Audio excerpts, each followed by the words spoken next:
दान, वस्त्र दान, मुद्रा दान, स्वर्ण दान, अन्न दान, उपास, व्रत कुछ भी करा होता है, 7 पीढ़ी में अगर किसी ने करा हुआ है और उस पीढ़ी का व्यक्ति अगर कर्मनाशा नदी को छू लेता है, उसका पानी का स्पर्श हो जाता है, तो 7 पीढ़ी में करा गया सारा कर्म नष्ट हो जाता है। वो कर्मनाशा नदी आज भी बहती है, जो ब्रह्मा जी के रक्त से बनी। विद्वान लोग आज भी उस नदी के पास नहीं जाते,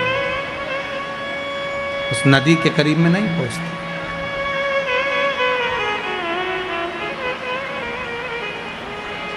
नदी के करीब में नहीं जाते। महाराज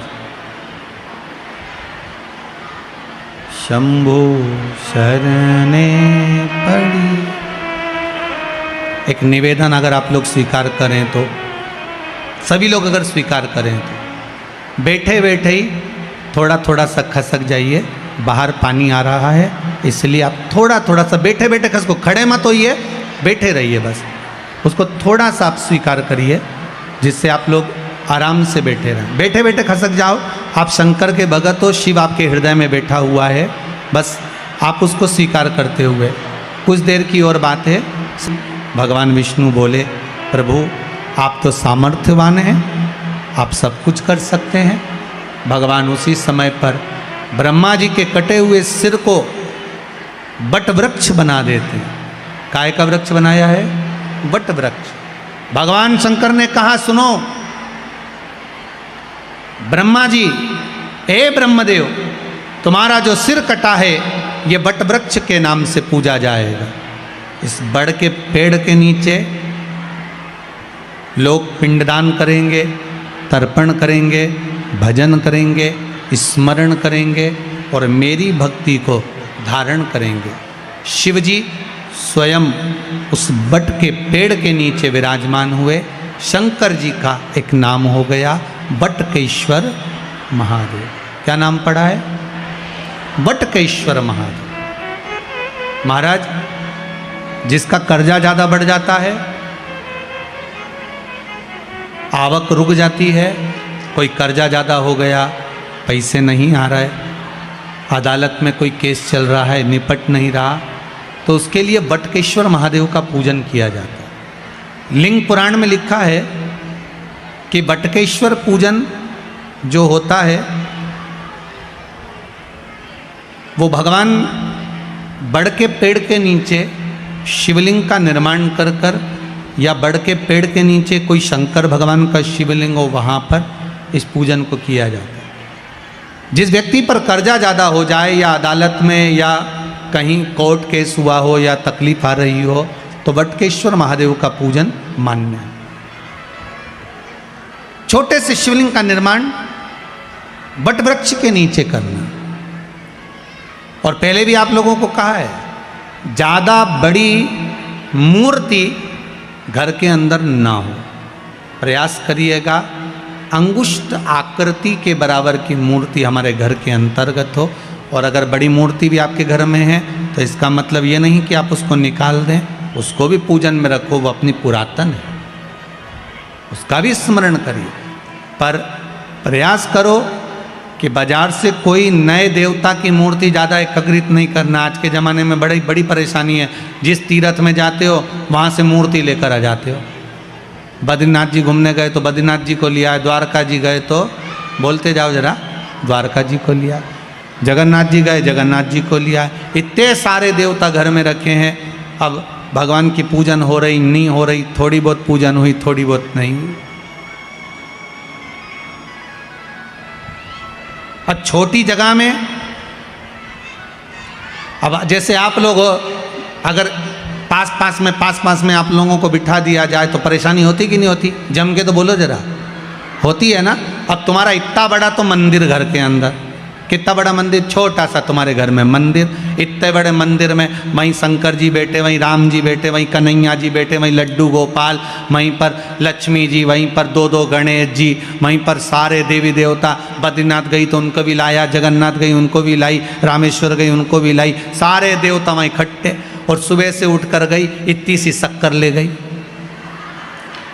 अब इतनी सी शक्कर भगवान के सामने रख दी और आरती उतार दी। अब सारे देवता आपस में सोच रहे कि तुम खाओगे कि हम खाएंगे। इसलिए शास्त्र कहता एक साधे सब सधे, सब साधे विश्राम। एक को साध लो, सब हो जाए। हमारे देवाधिदेव महादेव को जो जल चढ़ाते हो ना, 33 कोटि देवताओं को वो जल प्राप्त हो जाता है। ब्रह्मा भी उसी में है, विष्णु भी उसी में है, इंद्र भी उसी में है, देवी भी उसी में है, देवता भी उसी में, सब उसी में विराजमान। कहीं हमें भटकना नहीं है उसको ढूंढने के लिए, सब उसी के भीतर विराजमान।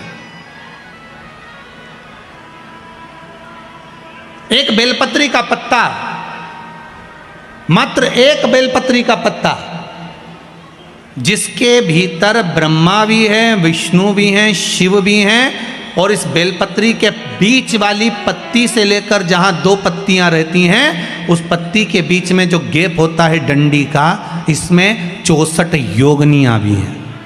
64 योगनियां देवियां भी इसके अंतर्गत विराजमान है। और उस डंडी के नीचे जहां 2 पत्ती है, इस 2 पत्ती के नीचे की जो लंबी डंडी रह जाती है, इसमें 33 कोटि देवताओं का भाग है।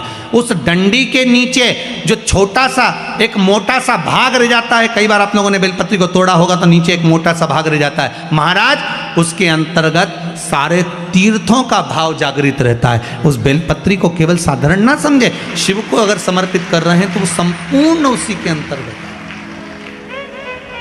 संपूर्ण।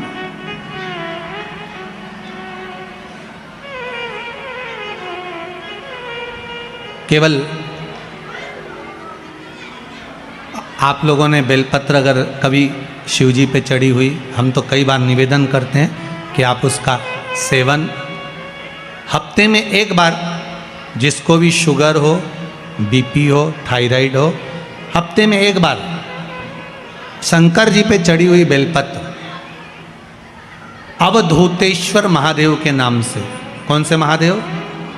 अवधूतेश्वर महादेव के नाम से खाना प्रारंभ कर देना चाहिए, हफ्ते में एक बार।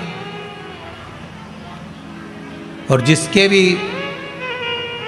घुटने में प्रॉब्लम रहती है या डॉक्टर ने बोल दिया कि घुटना बदलना पड़ेगा, तो उनके लिए निवेदन है, शिवरात्रि के दिन रात्रि को 12 बजे शंकर जी पे चढ़ी हुई बेलपत्र, भगवान शंकर पर चढ़ी हुई बेलपत्र, शिव जी के मंदिर पर ही बाहर खड़े होकर शिखर का दर्शन कर कर उस बेलपत्र को चबा चबा कर खा लीजिए, घुटना बदलने की जरूरत नहीं पड़ेगी, कभी भी घुटना बदलने की जरूरत नहीं। और कई लोगों ने प्रैक्टिकल करके देखा है, आपके बीच में ही लोग बैठे होंगे, बहुत सारे लोग आपके भीतर बैठे होंगे, कई लोग बैठे होंगे जिन्होंने उस प्रैक्टिकल को करा होगा, जिन्होंने किया होगा, और कई लोगों को उसका लाभ प्राप्त हुआ होगा, कई लोगों। अब शिव महापुराण की कथा कर रही है, शंकर का चरित्र का, ओगरदानी मेरे त्रिकालदर्शी की कथा कर रही है। महाराज ब्रह्मा जी से कहा, ब्रह्मदेव, भगवान शिव का नाम बटकेश्वर महादेव पड़ गया, बड़ के पेड़ के नीचे मेरे शंभु मेरे शंकर विराजमान हो गए। आगे जो पावन चरित्र आया है शिव महापुराण का, जैसे आपको वर्णन किया, ब्रह्मा जी ने भगवान शिव से पूछा कि सृष्टि का निर्माण कैसे करना है, वो दर्शन आप कराइए।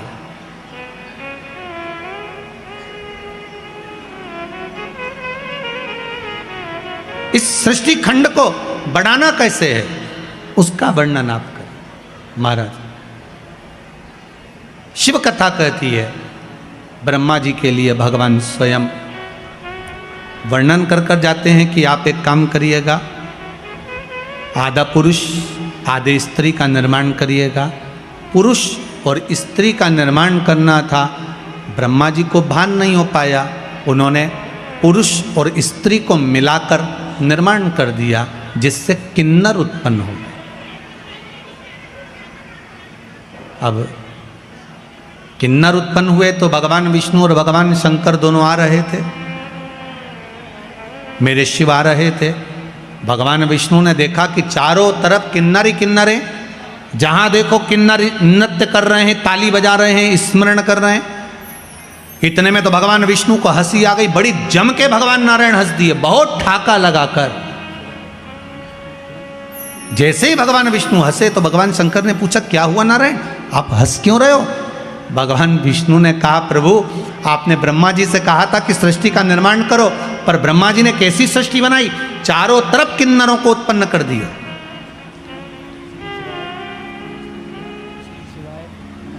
सबसे पहली सृष्टि का निर्माण में किन्नर उत्पन्न हुए थे। इसलिए आज भी शुभ कार्य में, घर के मंगल विवाह में, बच्चों का जन्म होता है, उसमें किन्नर आमंत्रित होते हैं और किन्नरों को कुछ देना पड़ता है।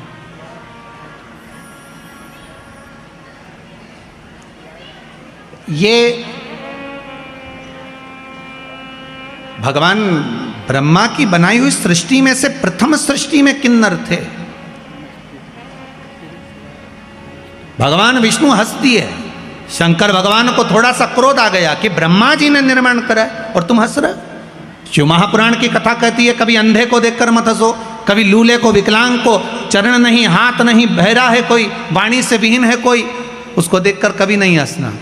शिव महापुराण की कथा कहती है, एक जन्म हमको लेना पड़ता उसी के जैसा जिस पर हंसे हैं हम।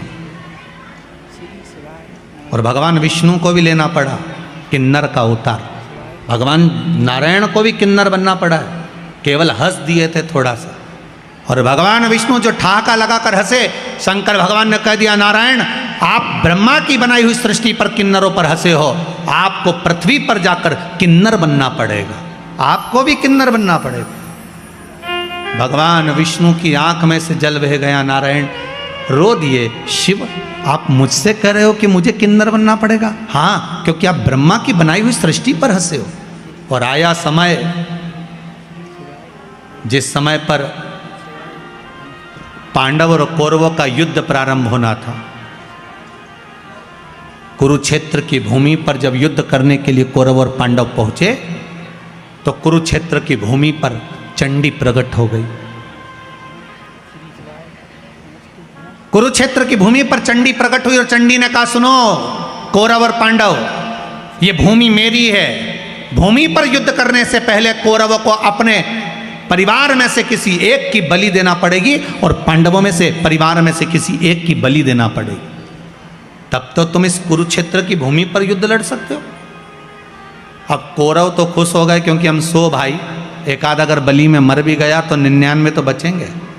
पर दुख तो पांडवों को था, 5 में से एक मर गया तो फिर युद्ध कैसे होगा। भगवान कृष्ण को चिंता व्यापने लगी, टेंशन पड़ गया मेरे ठाकुर को, चिंता व्याप गई, करना क्या है। तब भगवान कृष्ण को याद आया, अर्जुन जिस समय द्रौपदी को विवाह कर कर लेकर आया था, लाकर द्रौपदी को जब खड़ा करा, माता कुंती से कहा, मां देखिए हम क्या लेकर आए, और माता ने कह दिया 5 वही बांट लो।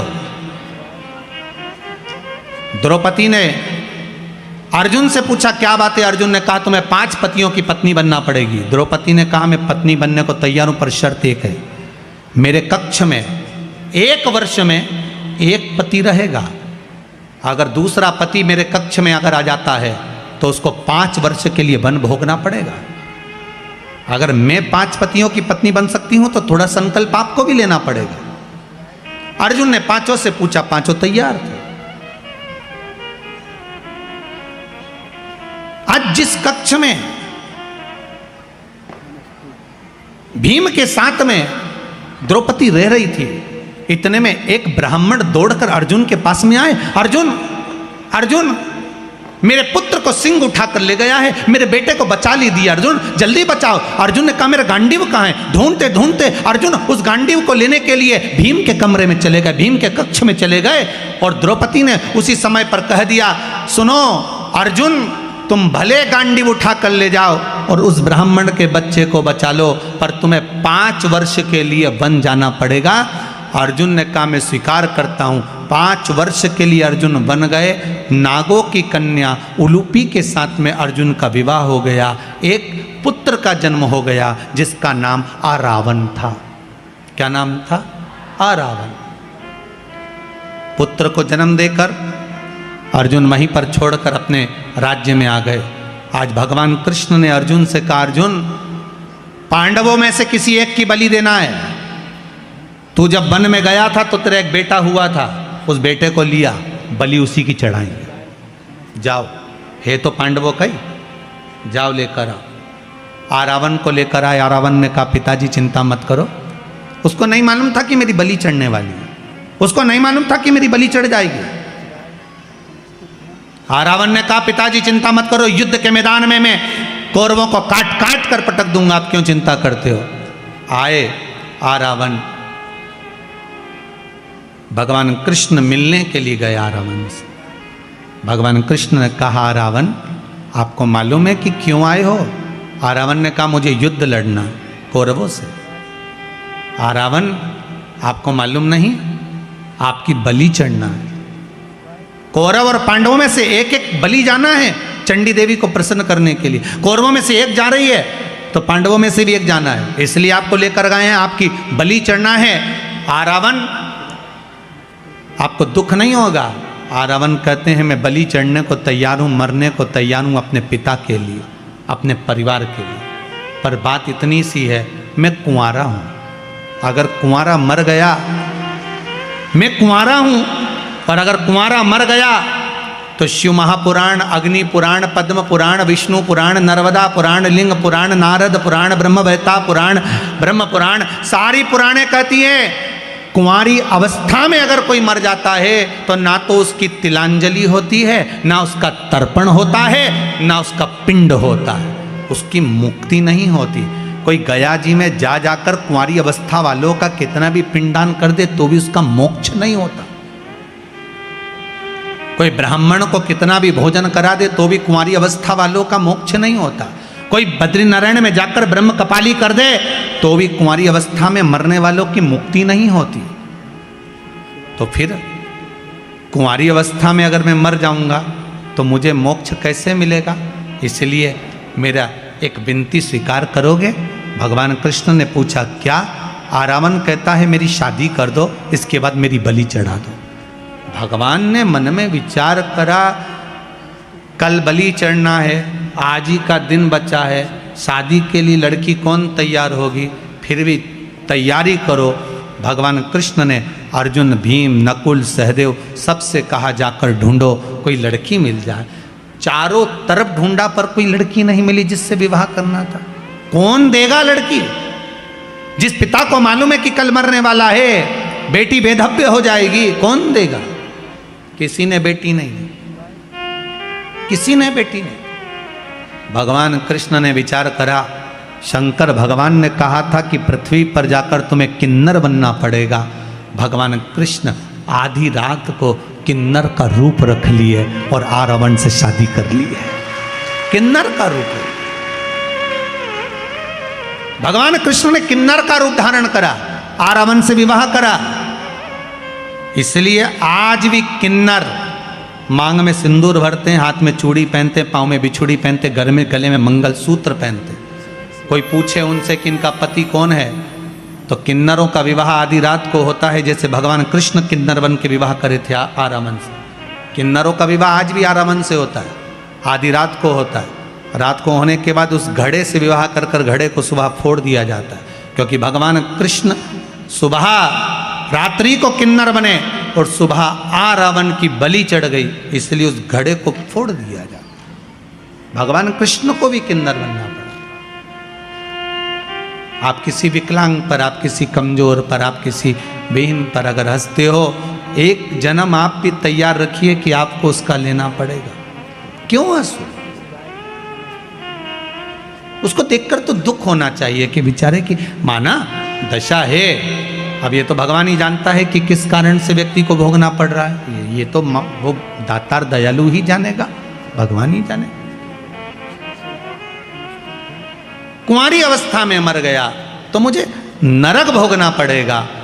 कुंवारी इसीलिए शिव महापुराण की कथा कहती है, भागवत पितरों को तार सकती है, भागवत पितरों को तार देती है।